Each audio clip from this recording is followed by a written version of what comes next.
There's a chart I saw recently that I can't get out of my head. A Harvard business professor and economist asked more than 5,000 Americans how they thought wealth was distributed in the United States. This is what they said they thought it was. Dividing the country into 5 rough groups of the top, bottom, and middle 3 20% groups, they asked people how they thought the wealth in this country was divided. Then he asked them what they thought was the ideal distribution. And 92%, that's at least 9 out of 10 of them, said it should be more like this. In other words, more equitable than they think it is. Now that fact is telling, admittedly, the notion that most Americans know that the system is already skewed unfairly.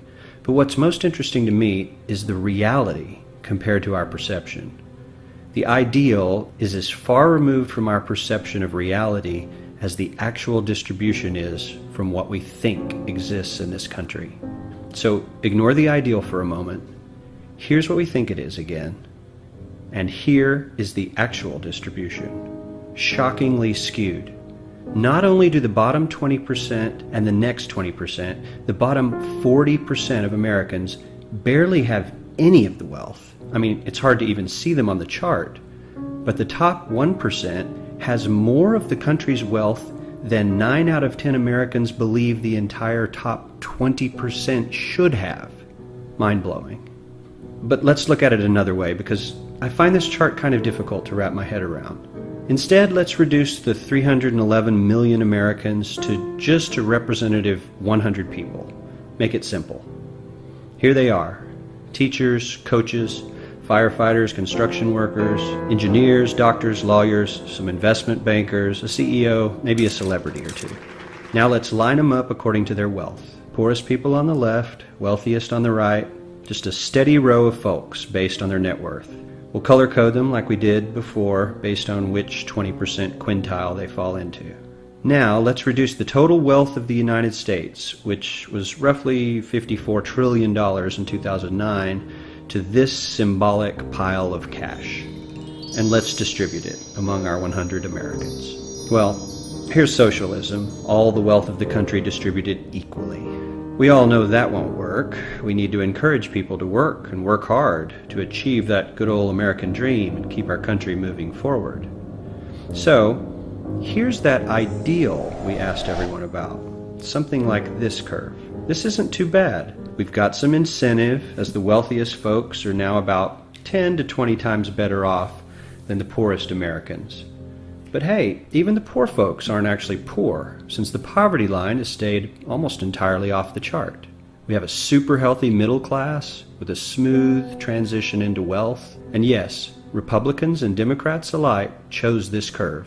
9 out of 10 people, 92%, said this was a nice, ideal distribution of America's wealth. But let's move on. This is what people think America's wealth distribution actually looks like. Not as equitable, clearly, but for me, even this still looks pretty great. Yes, the poorest 20 to 30% are starting to suffer quite a lot compared to the ideal, and the middle class is certainly struggling more than they were, while the rich and wealthy are making roughly 100 times that of the poorest Americans, and about 10 times that of the still healthy middle class. Sadly, this isn't even close to the reality. Here is the actual distribution of wealth in America. The poorest Americans don't even register. They're down to pocket change, and the middle class is barely distinguishable from the poor. In fact, even the rich between the top 10 and 20 percentile are worse off. Only the top 10% are better off. And how much better off? So much better off that the top 2 to 5% are actually off the chart at this scale. And the top 1%, this guy, well, his stack of money stretches 10 times higher than we can show. Here's his stack of cash, restacked, all by itself. This is the top 1% we've been hearing so much about. So much green in his pockets that I have to give him a whole new column of his own, because he won't fit on my chart. 1% of America has 40% of all the nation's wealth. The bottom 80%, 8 out of every 10 people, or 80 out of these 100, only has 7% between them. And this has only gotten worse in the last 20 to 30 years. While the richest 1% take home almost a quarter of the national income today, in 1976 they took home only 9%, meaning their share of income has nearly tripled in the last 30 years. The top 1% own half the country's stocks, bonds, and mutual funds. The bottom 50% of Americans own only 0.5% of these investments, which means they aren't investing.